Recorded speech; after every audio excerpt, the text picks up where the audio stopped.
रुकिए, क्योंकि जो होने जा रहा है उससे पाकिस्तान की सांसें अटक सकती हैं। मार्च 2026 से रावी नदी का एक भी कतरा पानी पाकिस्तान तक नहीं पहुंचेगा। जी हां, जिस पानी पर पाकिस्तान दशकों से निर्भर था, अब भारत ने वही नल लगभग बंद कर दिया है। लेकिन बड़ा सवाल है, क्या भारत ने अंतरराष्ट्रीय कानून तोड़ा है या 60 साल बाद अपना हक लिया है? सच जानकर आप चौंक जाएंगे। पाकिस्तान जिस बात से सालों से डर रहा था, वो अब सच बनती दिख रही है। भारत ने पंजाब और जम्मू कश्मीर की सीमा पर शाहपुर कंडी डैम खड़ा कर दिया है और इसके साथ ही रावी नदी का वो पानी जो सालों से पाकिस्तान में फ्री बह रहा था, अब भारत अपने पास रोकने की तैयारी में है। ध्यान देने वाली बात यह है कि रावी नदी पर भारत का 100% अधिकार है। फिर भी दशकों तक करीब 1150 क्यूसेक पानी हमारी आंखों के सामने पाकिस्तान चला जाता था। इसकी वजह यह थी कि भारत के पास उसे रोकने के लिए पर्याप्त स्टोरेज इंफ्रास्ट्रक्चर नहीं था। लेकिन अब तस्वीर तेजी से बदल चुकी है। करीब 55.5 मीटर ऊंचा शाहपुर कंडी डैम तैयार खड़ा है और यहां 206 मेगावाट बिजली उत्पादन की क्षमता भी मौजूद है। जैसे ही यह पूरी तरह ऑपरेशनल होगा, वो अतिरिक्त पानी जो पाकिस्तान जा रहा था, अब भारत के किसानों के खेतों में पहुंचेगा। यानी जो संसाधन दशकों तक बेकार बह रहा था, अब वही भारत की खेती, सिंचाई और ऊर्जा जरूरतों को मजबूती देगा। यही वजह है कि इस प्रोजेक्ट को सिर्फ एक डैम नहीं, बल्कि स्ट्रैटेजिक गेम चेंजर के रूप में देखा जा रहा है। अब सबसे बड़ा सवाल, क्या यह कदम कानूनी है? इसके लिए हमें 1960 में जाना होगा, जब भारत के प्रधानमंत्री जवाहरलाल नेहरू और पाकिस्तान के राष्ट्रपति अयूब खान के बीच विश्व बैंक की मध्यस्थता में सिंधु जल संधि साइन हुई थी। इस ऐतिहासिक समझौते में साफ तौर पर 6 नदियों का बंटवारा किया गया था। पूर्वी नदियां रावी, ब्यास और सतलुज भारत के पूर्ण अधिकार में दी गई, जबकि पश्चिमी नदियां सिंधु, झेलम और चिनाब पाकिस्तान के हिस्से में गई। इसका मतलब यह है कि भारत को पूर्वी नदियों के पानी को स्टोर करने, मोड़ने, सिंचाई और बिजली उत्पादन के लिए इस्तेमाल करने की पूरी छूट है। यही वह कानूनी आधार है जिसके चलते विशेषज्ञ मानते हैं कि शाहपुर कंडी डैम पर भारत का कदम संधि के दायरे में ही आता है। दरअसल भारत ने कोई नया पानी नहीं रोका, बल्कि अपने हिस्से के पानी को उपयोग में लाने की क्षमता विकसित की है।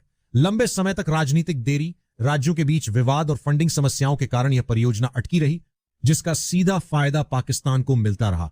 लेकिन दिसंबर 2018 में परियोजना को नई गति मिली, विशेष पैकेज घोषित हुआ और काम युद्ध स्तर पर आगे बढ़ाया गया। अब बात करते हैं पाकिस्तान पर संभावित असर की।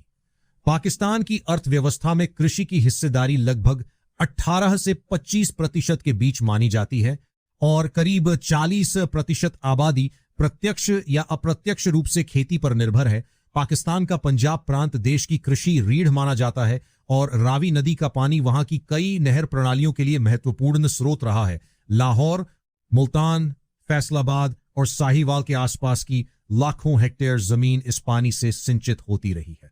अगर आने वाले वर्षों में पानी की उपलब्धता में कमी आती है तो सबसे पहले असर गेहूं और कपास जैसी प्रमुख फसलों पर पड़ सकता है। कपास पाकिस्तान के टेक्सटाइल सेक्टर की जान है और टेक्सटाइल उसके निर्यात का बड़ा हिस्सा बनाता है। ऐसे में सिंचाई पर दबाव बढ़ने से उत्पादन लागत बढ़ सकती है, पैदावार घट सकती है और विदेशी मुद्रा कमाई पर दबाव पड़ सकता है। हालांकि यह भी सच है कि पाकिस्तान के पास पश्चिमी नदियों का बड़ा जल स्रोत अभी भी मौजूद है, इसलिए तात्कालिक पूर्ण संकट की बजाय धीरे धीरे दबाव बढ़ने की संभावना ज्यादा मानी जाती है। एक और संवेदनशील पहलू है आंतरिक प्रांतीय राजनीति। पाकिस्तान में पंजाब और सिंध के बीच पानी को लेकर पहले भी तनाव देखने को मिला है। अगर अपस्ट्रीम इलाकों में पानी प्रबंधन को लेकर दबाव बढ़ता है तो नीचे की ओर स्थित सिंध प्रांत में असंतोष बढ़ सकता है। कई विश्लेषक मानते हैं कि जल प्रबंधन आने वाले समय में पाकिस्तान की आंतरिक स्थिरता के लिए एक बड़ा मुद्दा बन सकता है। दूसरी ओर भारत के लिए यह परियोजना बहुआयामी लाभ लेकर आती है। जम्मू कश्मीर और पंजाब के सीमावर्ती इलाकों, खासकर कठुआ और सांबा में लंबे समय से सिंचाई की कमी महसूस की जाती रही है। अनुमान है कि लगभग 32,000 हेक्टेयर से अधिक कृषि भूमि को साल भर पानी उपलब्ध हो सकेगा।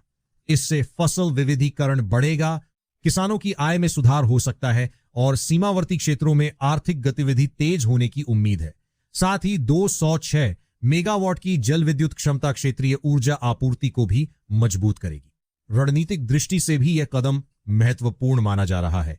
भारत कश्मीर क्षेत्र में कई अन्य जल विद्युत परियोजनाओं जैसे राटले, किरी, ख्वार और पकल दुल को तेज गति से आगे बढ़ा रहा है। इन परियोजनाओं का उद्देश्य संधि के दायरे में रहते हुए अपने जल संसाधनों का अधिकतम उपयोग करना है।